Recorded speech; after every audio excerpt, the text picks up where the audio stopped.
Добар ден и добро дојдовте во празничното издание на Урбаните вести. Продолжува празнувањето на големиот христијански празник Великден. Православните верници денеска слават втор ден Великден, Христово воскресение, најголемиот христијански празник, ден кога Исус Христос ја докажал својата божествена моќ и воскресна од мртвите. Воскресението Христово беше објавено во сите храмови на Македонската православна црква, а вчера и денеска се одржуваат воскресенски литургии. Овој празник со големо значење и символика кај сите христијани создава чувство на надеж и нов почеток. Во продолжение ги гледаме содржините кои следуваат денеска во Урбаните вести. Докторите советуваат внимателно со исхраната по великденските пости. Реконструкција на детски и спортски игралишта во Ѓорче Петров. Санација на ударни дупки на пристапни улици и паркиралишта во општина Аеродром. Зголемен е процентот за посета на театар. Веднаш по долгите 6-неделни пости, храната која ќе се конзумира треба да биде внимателно одбрана. Докторите предупредуваат на можни сериозни последици по здравјето, како резултат на пријадување или конзумирање на масна храна. Великденските пости се дел од празнувањето и одбележувањето на најголемиот христијански празник, Христовото воскресение. 40-дневните великденски пости завршија вчера, а во првите денови после долгиот пост за верниците е многу важно како ќе ја изберат храната која ќе ја конзумираат. Претераното конзумирање на масна храна после 6-неделниот пост може да предизвика големи здравствени последици, предупредуваат докторите. За време на постите, верниците се воздржуваат од конзумирање на мрсна храна, па организмот за време траење на постот се прочистува од наталожените масти. Всушност, за време на постот, организмот е принуден да се храни со резервите на храна, прво со гликогенот, а потоа и со масните наслаги. Ваквиот процес може во значајна мера да придонесе за подобрување на функционирањето на целиот организам. Сепак, завршувањето на постот не значи брзо и лесно оддавање на претирано масна храна и алкохол веднаш по Великден. Ваквото однесување може да предизвика сериозни последици, поради големиот шок кој го претрпува организмот. Затоа докторите советуваат постепено враќање кон нормалната исхрана.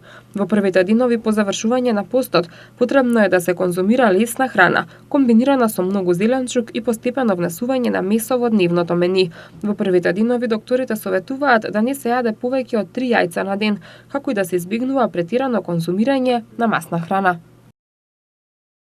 Со цел обезбедување на квалитетни услови за одвивање на рекреативниот спорт во општина Ѓорче Петров интензивно се реконструираат спортските игралишта.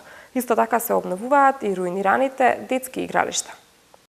Општина Ѓорче Петров интензивно работи на реконструкција на детските и спортските игралишта на територијата на општината. Изминатиот период заврши реконструкцијата на детското игралиште во село Никиштане, при што беше извршено бојадисување на елементите на игралиштето, а се она што е дотраено беше заменето. Со реконструкцијата е опфатена и оградата на игралиштето. На истата локација санирани се штетите и на спортското игралиште, со што просторот е оспособен за рекреација на младите. Покрај игралиштето во Никиштане, реконструирани се и детските игралишта на улиците Шицка, кај старата полициска станица и на Македонска природба. Детското игралиште во Волково, во рамки на спортскиот центар Бранители, беше едно од најоштетените детски катчиња во општината. По реконструкцијата, тука безгрижно ќе може децата да ги поминуваат топлите летни и пролетни денови. Реконструкцијата, како што информира градоначалникот, опфатила замена на реквизитите и бојадисување. Општина Ѓорче Петров изврши серија реконструкции и репарации на детските и спортски игралишта, со што после подолг период повторно ги адаптираме за употреба и активности качињата за најмладите и терените за спортистите, но и за рекреативците. Во оваа фаза, кај детските качиња сменети се дотраените лулашки, што не беа веќе за употреба, бојадисани се оние делови што се уште можеа да се користат, а поставени се нови клупи за седење и корпи за отпадоци. Кај игралиштата, училишни и спортски, променети се кошеви, мрежи на голови, огради, како и столчиња за гледачите. Офативме голем број на игралишта за деца во урбаниот и во руралниот дел, меѓу кои Волково, Волково Пржина, улица Шицка, односно двете кај стара полиција на Македонска природба, како и во селото Никиштани и во Даме Груев, каде со години овој простор бил занемарен, односно проблемот игнориран. Наидовме на многу позитивни реакции во оваа фаза, што ни дава мотив плюс да продолжиме со интензивна реконструкција онаму каде што има потреба, но и за изградба на нови катчиња онаму каде што има простор за таков проект. Одиме чекор по чекор и ќе се фокусираме во периодот што следува да продолжиме со исто темпо како и досега, односно реконструкцијата да ја опфатиме што е можно со поголем број на детски и спортски игралишта. Акцијата за реконструкција според локалните власти продолжи и во средното училиште Кочарацин, каде што се отстранети таблите на старите кошеви на игралиштето. Поставени се целосно нови, со што игралиштето за баскет повторно може да се користи. Градоначалникот најавува континуитет на акцијата за реконструкција на детските и спортските игралишта во сите населени места во општината.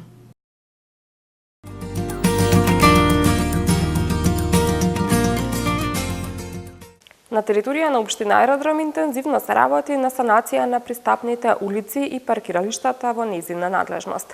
Акцијата продолжува во сите населени места според предвидената динамика, но ќе се интервенира и по пријава на граѓани за санација на оштетени улици. Во општина Аеродром во тек е акција за санација и асфалтирање на ударните дупки на пристапните улици и паркиралишта кои се под нејзина надлежност. Екипите акцијата ја започнаа од околината на основното училиште Љубен Лапе, каде беше санирана пристапната улица што води кон училиштето и касарната. На оваа улица општината постави и нова атмосферска канализација. Санација на улиците во моментов се одвива во Новолисиче, а продолжува и во другите населби. До сега санирани се улиците позади трговските центри Капитол и Бисер и во Стара Аеродром. Општина Аеродром започна со санација на ударните дупки во пристапните улици. Офатени се улиците кај околу булеварот Јане Сандански, во Ново Лисиче, во населба Лисиче. Одиме со акцијата и од страна граѓаните, каде што секој граѓанин пријавува дупка и во рок од 24 часа се санира таа дупка. Марин информираше дека општинските служби покрај редовниот и однапред предвиден континуитет на акцијата на терен ќе излегуваат и по пријава за ударни дупки од граѓани. За детектираните локации граѓаните ќе може да пријавуваат преку официјалните имейл адреси и профили на социјалните мрежи или пак директно во општината. Во изминатиот период во општина Аеродром се изврши реконструкција и на улиците Тодор Чангов број 20 и Ѓорги Капчев број 9, на потегот каде што се градеше атмосферската канализација од булеварот Февруарски поход до Осјанскиот канал. За оваа реконструкција беа направени измени на проектната документација во тек на градба. Целта беше прилагодување на ново проектирана улица 9 со улицата Тодор Чангов број 20 во однос на овозможување пристап до подземна гаража и прилагодување на висината на рабниците.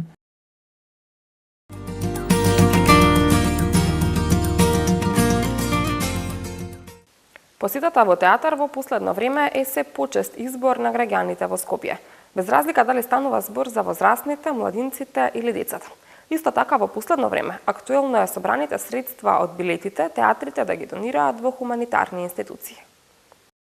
Граѓаните на Скопје во изминатиот период се повеќе ги посетуваат театрите во градот. Според податоците на Државниот завод за статистика се бележи зголемување на бројот на посети во театар за околу 10% во споредба со претходниот период. Исто има зголемување на бројот на прикажани представи во аматерските и во професионалните театри. На веб страниците на скоро сите театри може да се забележи и богат репертоар на представи кои се подготвуваат со домашни актери, но и гости од странство. Директорката на Театарот за деца и младинци Катерина Илиевска-Силјановска најави дека за следниот период во овој театар ќе почнат детските представи, а ќе се подготвуваат повеќе представи и за младинци. Силјановска најави дека во следниот период ќе се подготвуваат представи по мотивите на Вилијам Шекспир. Актерката Ана Левајковиќ Бошков информираше дека во последните неколку години се направени повеќе младински представи во режија на Владимир Милчин. Една од нив е представата Нашиот клас, која поминала одлично кај младинската публика. Во последно време, последниве неколку години, направивме младински представи, тоа е Нашиот клас. Представата која оди одлично на овие простори.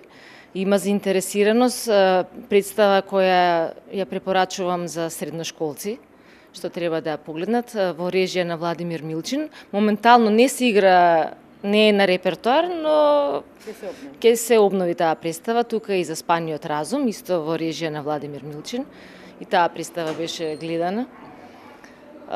Сега се направи нова представа Еднаш свет изградив по мотиви на Сидарта. Мислам дека е одлична представа, дека ќе земе ќе ја привлече младинската публика да дојде да ја гледа оваа представа. Актерот Мики Анчевски смета дека публиката се гради. За да доаѓаат младинците во театар, треба претходно родителите да обрнат внимание, додека децата се мали, да посетуваат детски представи, за подоцна да се роди љубов кон театарот. Тоа се однесува до младинските представи конкретно во овој театар има посетеност. Знаете како долго време веројатно овој театар имал правеше пауза од младинските представи, па беше публиката навикната дека иако сме театар за деца и младинци, долго време се правеа детски представи, па не навикна како театар за деца, само каде што се даваат детски представи. И мислам дека главниот проблем е тоа што не се доволно информирани дека тука се даваат и представи за младинци и за возрастни, а има прекрасни представи од... Во последно време тренд е собраните средства од билетите, театрите да ги донираат во хуманитарни цели, на семејства што се во социјален ризик или за некое лекување. Овој тренд го следи Македонската опера и балет, Македонската филхармонија, Театарот за деца и младинци, Македонскиот народен театар, Театарот комедија, драмски и уште многу други театри, не само во Скопје, туку и во другите градови од државата.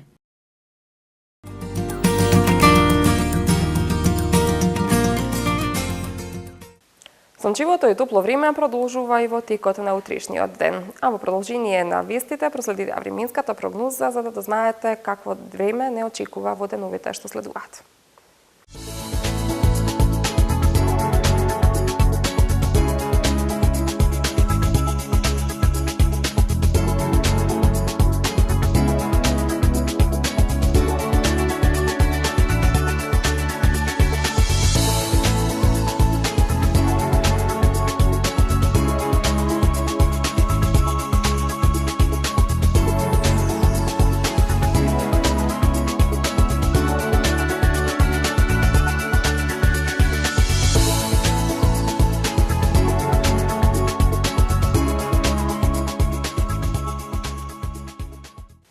Овде ги завршуваме урбаните вести. Ви благодарам на вниманието и ви посакувам убаво празнично расположение. Довидување.